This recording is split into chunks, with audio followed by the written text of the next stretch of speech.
Hey guys, Andrew Marsh here with Drew Fit. Can you get fit on the Ray Peat diet? The simple answer, in my opinion, is absolutely 100% yes. But I want to be very clear here. The type of approach that I'm doing may not work for you, especially in the beginning stages. You see, a lot of us have more of a sluggish metabolism than others, maybe a sluggish thyroid. So we require different things at different times of the day. Some people may require more snacking than I do throughout the day. So really, this is largely dependent on your current lifestyle, your current stress levels, and your current state of health. So I want to make that clear before I start giving you what I am doing so I can make it very clear that you need to do this, maybe work with a healthcare professional or just do test and trial and make tweaks as you go along. But I'm going to share with you what's currently working for me and how I've been able to actually pack on 5 or 6 pounds of muscle over the last month and a half by doing this simple diet plan.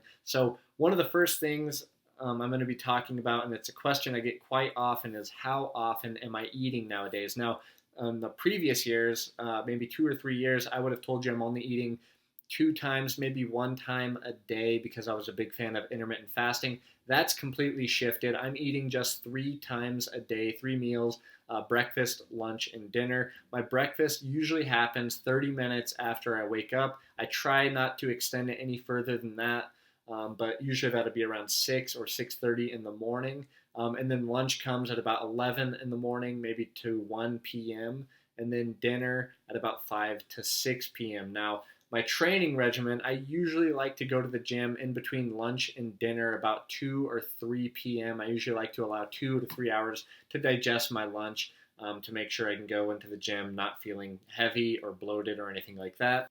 Now, one of the questions I get a lot as well is, do I snack throughout the day? Now, this question is largely dependent on my activity level throughout the day. For instance, if I'm more stressed throughout the day, if I'm out and about moving around a lot, then sure, I will have a snack here and there. And what I like to snack on, number one, maybe 1 tablespoon of honey, or a glass of orange juice, or a glass of raw milk, or maybe an orange. Just a little bit of sugar, a little bit of protein or fat, just to really carry me through to my next meal. Snacking is largely dependent on who you are. Like I said, if you have a sluggish thyroid or metabolism, sometimes you require more snacking to get it revved up and functioning properly. So for me, a little bit of snacking here and there works, but I don't become reliant on snacking just because I simply don't feel the need to. Now, for a lot of people following the Ray Peat Inspired Nutrition, one of the tools that a lot of people like to use is the carrot salad to release endotoxins, lower estrogen and serotonin and really regulate your stress levels. So the carrot salad I don't look at as a meal. I usually have 1 carrot salad a day, and that will come usually between lunch and dinner. But if you do the carrot salad, I recommend doing it between meals, whether that is breakfast and lunch or lunch and dinner. But I don't look at it as a meal. It's only 1 carrot. It's a very simple meal to have. But that's generally what my day looks like in regards to timing of my meals.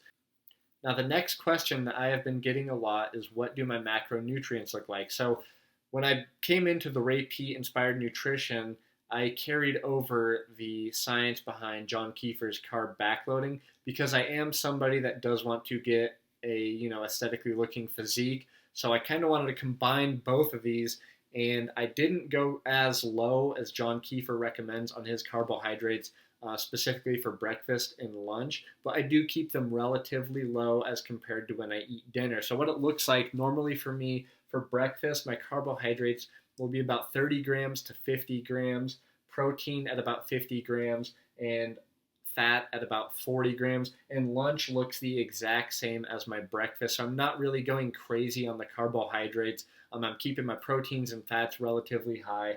And then when it comes to dinner, now this does change depending on if I work out or if I'm not working out. So usually for dinner, carbohydrates will be at about 150 grams to maybe 200, maybe 250 grams of carbohydrates, depending on how depleted I felt, my activity levels throughout the day, and if I worked out. So that's heavily based on my activity level, is how many carbs I will throw in on a nightly basis. But my bare minimum is probably 150 grams of carbohydrates. That seems to work well for me.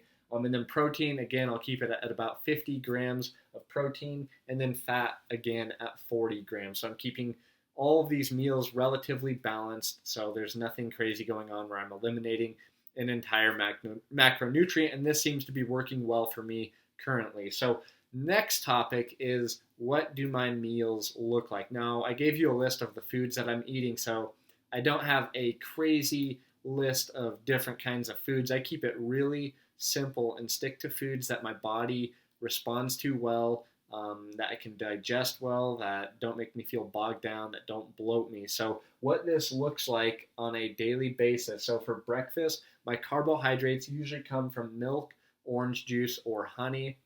Protein, I usually do about 6 to 8 eggs for breakfast. And then for fats, I will add cheese, and I will also cook the eggs in butter, and maybe even throw a little bit more butter to get that more saturated fat. I'll put that on my eggs as well.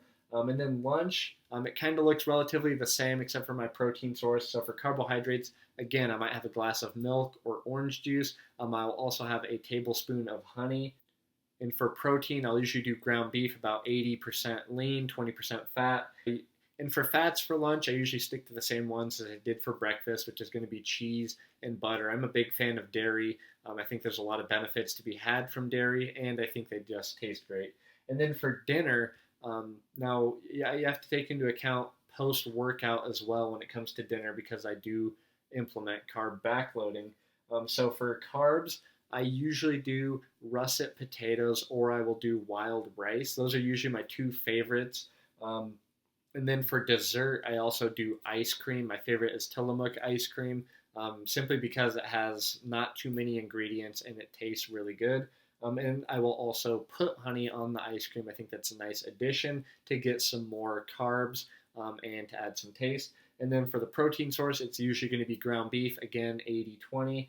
And then fat is going to be cheese, butter, sour cream on my potatoes, and a scoop of coconut oil after I eat my ice cream. There's been some pretty good benefits that Ray Peat talks about from doing that. Now, when it comes to Ray Peat Inspired Nutrition, I think it's important that you set a few goals with what you're trying to achieve. A lot of people just try to eat a healthy diet to get a better looking body. I think it goes much further, and it's actually a lot more important to focus on your physical health and your mental health as compared to just looking good. Because a lot of the times you can look good but feel like crap. Trust me, I've been there multiple times. So for me, my number one goal with a diet like this is to overall lower my stress levels, because if you lower your stress levels, you're naturally going to have a body that functions optimally, and that makes getting a fit body a heck of a lot easier. Another goal of mine on this diet is to increase my overall energy intake, because I am a very active person, and I noticed when I was on a low carb diet, my energy was just tanking time and time again the more strict I would get with the diet. But since I began the Ray Peat Inspired Nutrition, I'm having carbs for breakfast, lunch, dinner, in between meals, and I noticed my energy levels are starting to improve dramatically, and I've noticed this in the gym as well.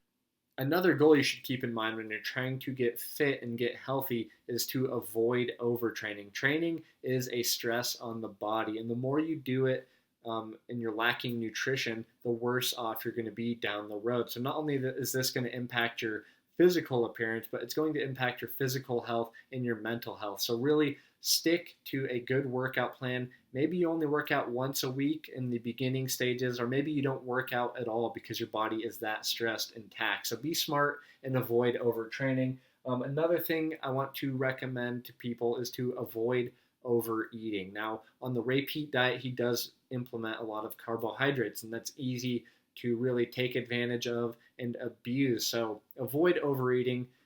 If you've met your limit on your macros, stick to it and don't go overboard and just say that because he said it's good, that it's okay to keep consuming it over and over again. There is such a thing as too much good can actually be bad. So avoid overeating at all costs. Now, the last thing is to increase your overall sun exposure. Getting more morning sunlight and evening sunlight specifically has shown major benefits, especially when it comes to carbohydrate consumption.